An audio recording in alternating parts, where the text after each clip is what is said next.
नमस्ते, मेरा नाम काशी प्रसाद सूत्रकार है और मैं आज आपको पढ़ाने वाला हूँ चक्रवृद्धि ब्याज, मैथ का चक्रवृद्धि ब्याज।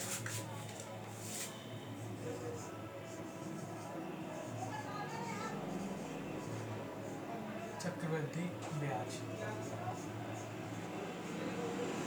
चैप्टर का नाम है चक्रवृद्धि ब्याज, ठीक है। और गणित, डेट आज की डेट है 10/10/21। चक्रवृद्धि ब्याज, ठीक है। तो सवाल लिखते हैं, यदि किसी प्रश्न लिखते हैं।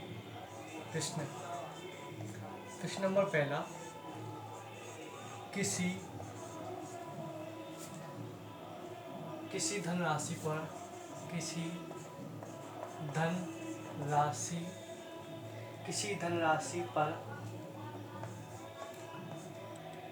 8% वार्षिक ब्याज की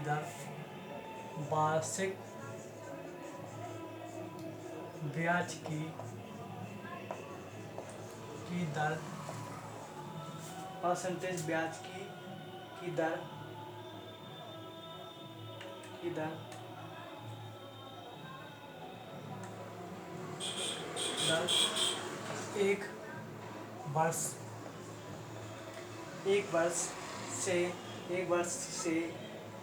एक वर्ष के अर्धवार्षिक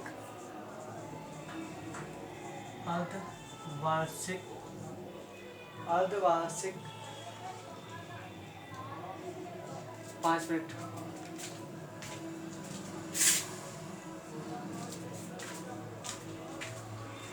अर्धवार्षिक रूप से संयोजित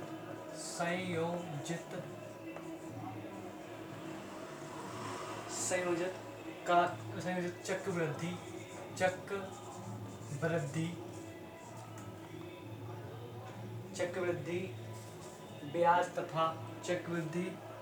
ब्याज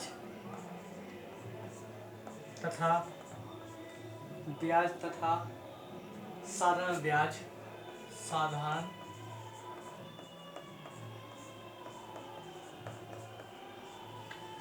ब्याज का अंतर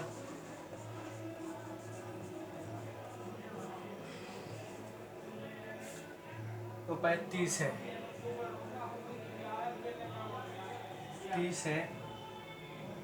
तो वह धनराशि ज्ञात की, तो वह धनराशि ज्ञात कीजिए। सबसे पहले हम सवाल को समझेंगे कि सवाल क्या कह रहा है, ठीक है। प्रश्न नंबर पहला है, चक्रवृद्धि ब्याज पढ़ा रहे अपन। तो किसी धनराशि पर, धनराशि मतलब मूलधन पर, किसी मतलब यदि किसी धनराशि, यहाँ इतना जोड़ सकते हैं अपन, यदि किसी धनराशि पर 8% वार्षिक ब्याज, मतलब 8% उसका वार्षिक ब्याज है, मतलब एक साल का ब्याज 8% लगा रहा है, ठीक है। और यदि किसी धनराशि मतलब होता है इसका मूलधन, उसकी मूलधन राशि कितनी है। 8% वार्षिक ब्याज मतलब इसमें क्या है, वार्षिक, तो वार्षिक मतलब एक साल का 8% उसका ब्याज लगाया उसने की दर। एक वर्ष के लिए, यहाँ पे लिखा एक वर्ष के लिए अर्धवार्षिक रूप से, एक वर्ष मतलब जो एक वर्ष से समय बोला उसको, जो एक वर्ष है वो समय के 2 साल में देंगे, 3 साल में ये दर हो गई, 8% उसकी दर हो गई है और 1% उसका समय हो गया एक वर्ष के लिए। तो उसने कहा एक वर्ष के अर्धवार्षिक मतलब 6 माही बोलते हैं इसको, अर्धवार्षिक को 6 माही मतलब आधा वर्ष, इसको अर्धवार्षिक, इसको एक बोलते पहला होते हैं वार्षिक, अर्धवार्षिक, तिमाही, छमाही। तो छमाही बोलते हैं अर्धवर्ष मतलब आधा वर्ष, अर्ध मतलब होता है आधा वर्ष। अब समझिए इस बात को। अर्धवार्षिक मतलब आधा वर्ष, 6 महीना, ठीक है, 6 महीने। अर्धवार्षिक रूप से संयोजित, संयोजन में जोड़ना, संयोजित करना। चक्रवृद्धि ब्याज, चक्रवृद्धि ब्याज तथा साधारण ब्याज। तो चक्रवृद्धि ब्याज हो गया तथा साधारण ब्याज का अंतर कितना है? 3 रुपये 30 रुपये। अंतर कितना है? दोनों का अंतर 30 रुपये है। तो वह धनराशि ज्ञात कीजिए। तो धनराशि ज्ञात कीजिए। तो अपन लिखेंगे सबसे पहले अपन के पास क्या क्या है वो अपन लिख लें यहाँ पर। आंसर, तो सबसे पहले अपन मूलधन राशि, मूलधन राशि राशि ज्ञात करना अपने, ठीक। पहला पॉइंट। दूसरा पॉइंट निकल के क्या आ रहा है इसका? 8% वार्षिक ब्याज। तो ब्याज की दर क्या है? दर, इसकी दर कितनी है? 8%। 8% इसकी दर हो गई, वार्षिक दर, वार्षिक।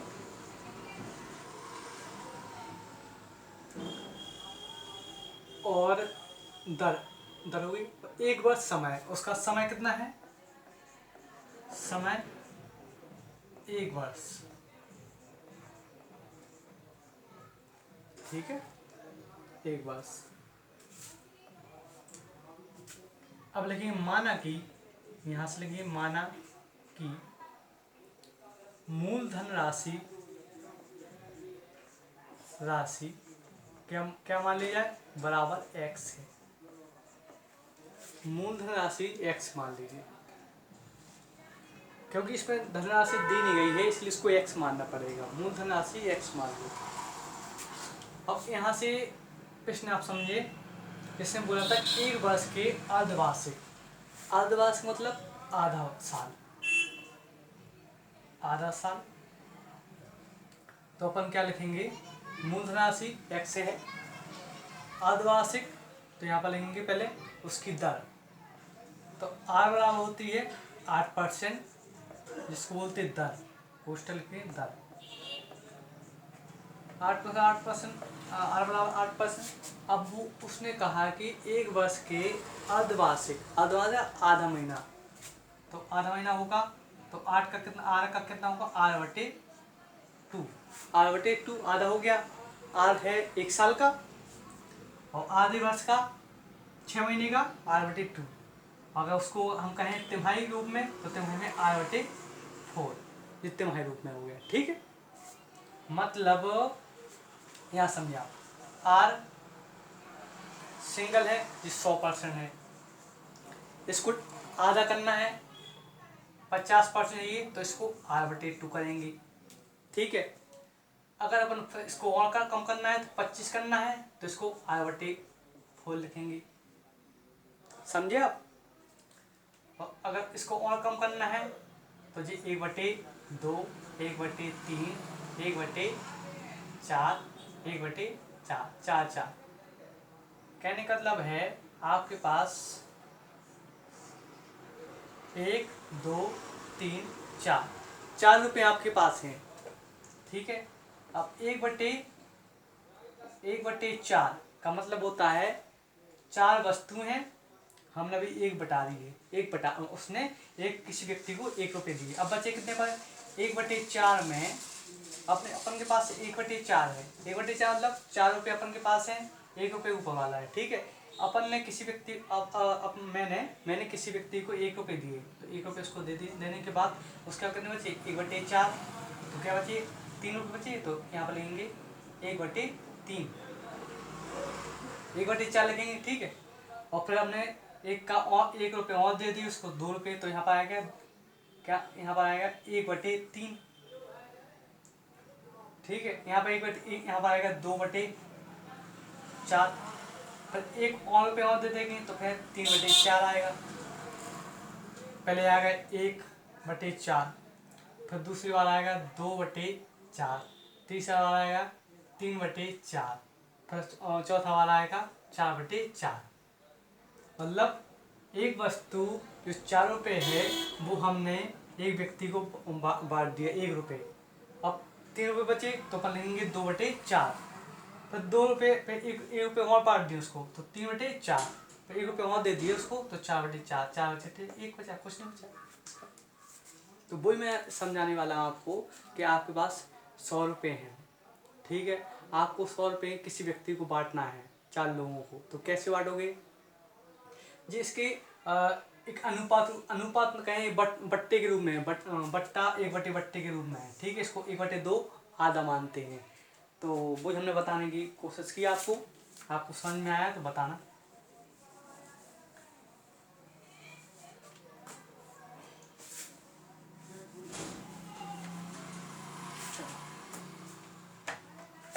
तो उसको 8/2 लिखते हैं, 8/2।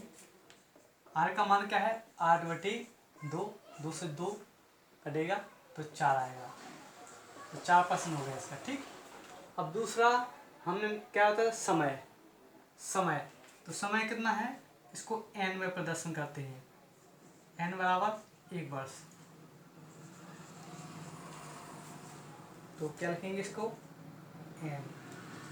तो यहाँ पर लेंगे n का 1 का 1, ठीक है। आप कल से सवाल आएंगे, ठीक। तो उसने बोला, अब इसके आगे सवाल फिर से पढ़ लें। यदि किसी धनराशि पर, तो धनराशि पर ने माना कि x, ठीक है। 8% वार्षिक ब्याज की दर, तो 8% ब्याज की दर अपन निकाली 8। और उसने कहा कि अर्धवार्षिक थी ना, वो अर्धवार्षिक, तो इसका 8/2। आर का 8/2 और 8 का आधा 8/2। 2 से अपन काटेंगे 8 का तो 4 आ जाएंगे। मतलब अर्धवार्षिक मतलब होता है 8/2 और वार्षिक मतलब आर, ठीक है। और ऐसे अपने दूसरा 1 वर्ष के लिए n बराबर 1 आ गया, ठीक है। अर्धवार्षिक रूप से संयोजित मिला हुआ जोड़ने पर संयोजित चक्रवृद्धि ब्याज। अब चक्रवृद्धि ब्याज निकालेंगे अपन। चक्रवृद्धि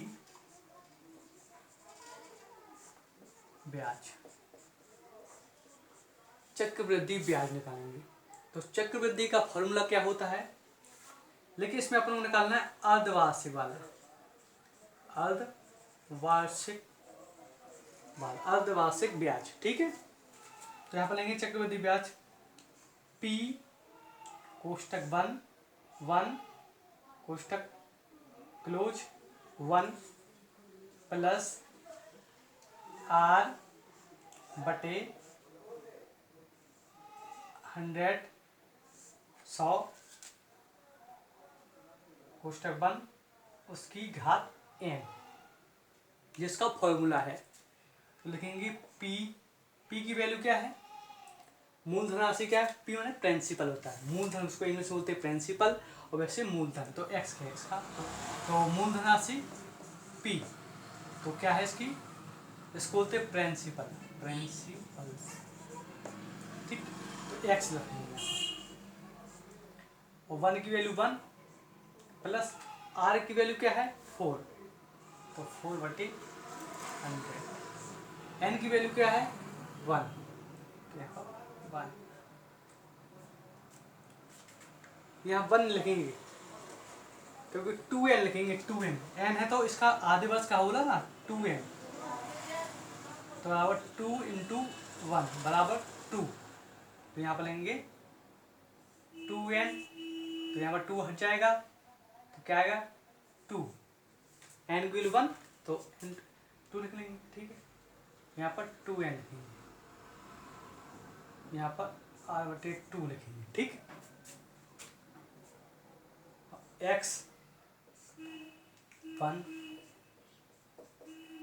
4 का 1 भाग देंगे 100 में, तो 1 आएगा। 1 2 4 दूनी 8 8 2 इसमें जाएगा 0, तो 4 पंचे 20 5 कोष्टक 2। x लिखेंगे तीसरा स्टेप, पहला स्टेप पहला स्टेप, दूसरा स्टेप, तीसरा स्टेप और 4th वाला स्टेप।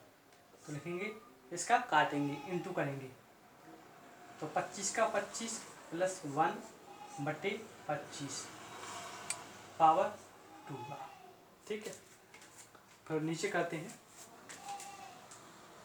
x इक्वल बराबर बराबर बराबर, यहाँ पर 25 एक 26 इंटू 25 कोष्टक पावर 2, x इसका गुणा करेंगे 26 25 इंटू 26 इंटू 25, तो गुणा करते अपन 26 इंटू 26, इन 36 की 6 3 6 दूनी 12 12 3 15 6 दूनी 12 2 और 2 4 1 5 6 5 7 6 676, x बराबर 676 बटे 625।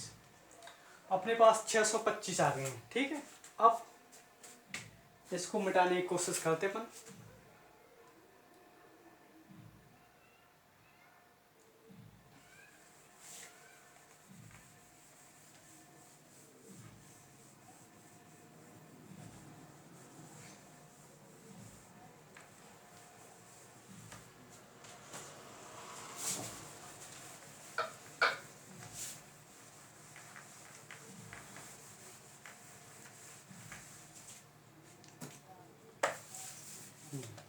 यहाँ x बराबर कितना आ गया, x बराबर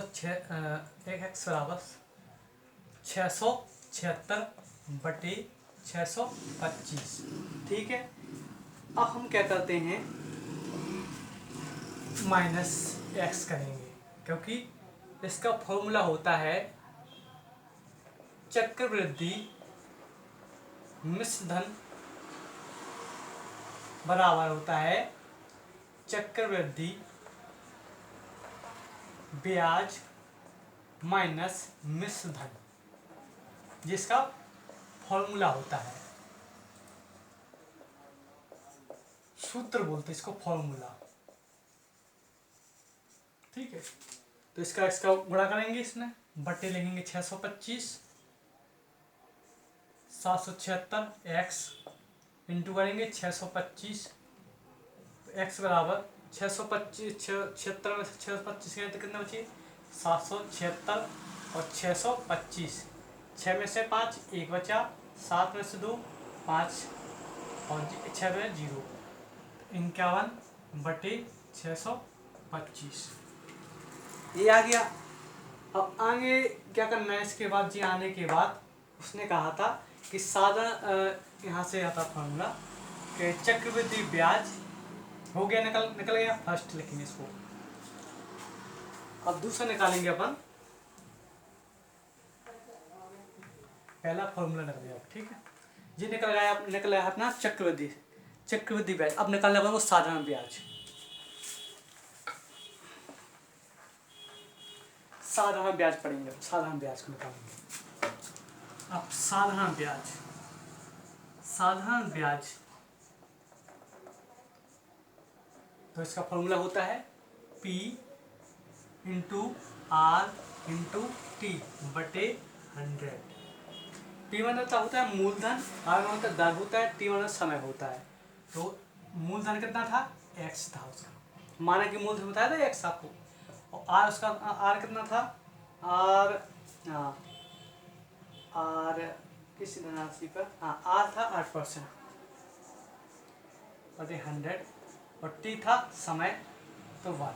ठीक, तो इसका आएगा x 8x बटे 100।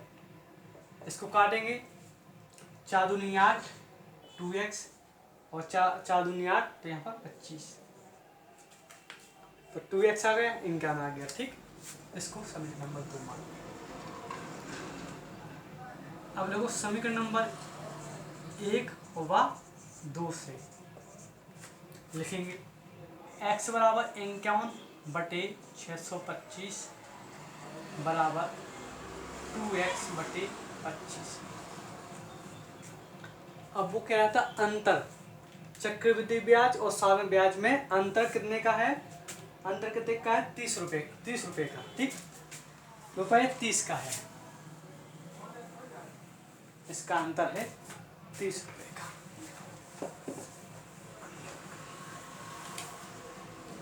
इसमें अंतर है 30 में।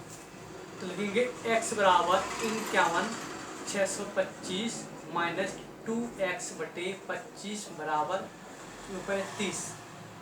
ये हो गया अपना चक्रवृद्धि ब्याज, ये निकल गया अपना साधारण ब्याज, दोनों का अंतर 30 है। अब एलसीएम निकलेगा इसका 625, एलसीएम निकालते बताते हैं आपको, 625 और 25, एलसीएम 25 से काटेंगे 25 और 25 से कम 25, फिर 5 काटेंगे 25 से कम 25, 25 का गुणा कर दो, 25 इंटू 25 625। अब 625 से 625 कैंसल, क्या बचेगा 51x, और 25 से काटेंगे 625, तो 625 से 25 काटेंगे तो 25 आएगा, तो 25 का गुणा करेंगे 2 में, तो 25 इंटू 2 50, यहाँ पाएगा 50 x, x से x इनका 50 से 51 में से 51x और 50x में से एक x बचेगा 625, ये अपना 625 आ गया। ठीक, रुपये 30 की धनराशि पर ज्ञात किया जाए, 625 आ गया।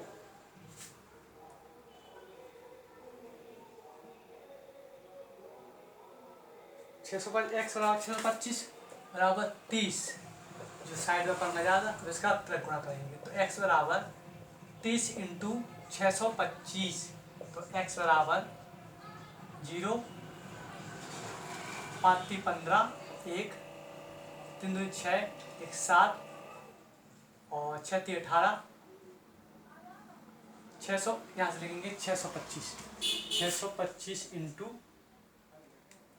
3, 5 × 15 1 और 3 दूनी 6, 1 7 और 6 × 18, तो लिखेंगे 18 और 750, इसका आंसर आ गया। समझ में आया पूरा क्वेश्चन आपको, चक्रवृद्धि ब्याज। ठीक है, नेक्स्ट और पढ़ाएंगे।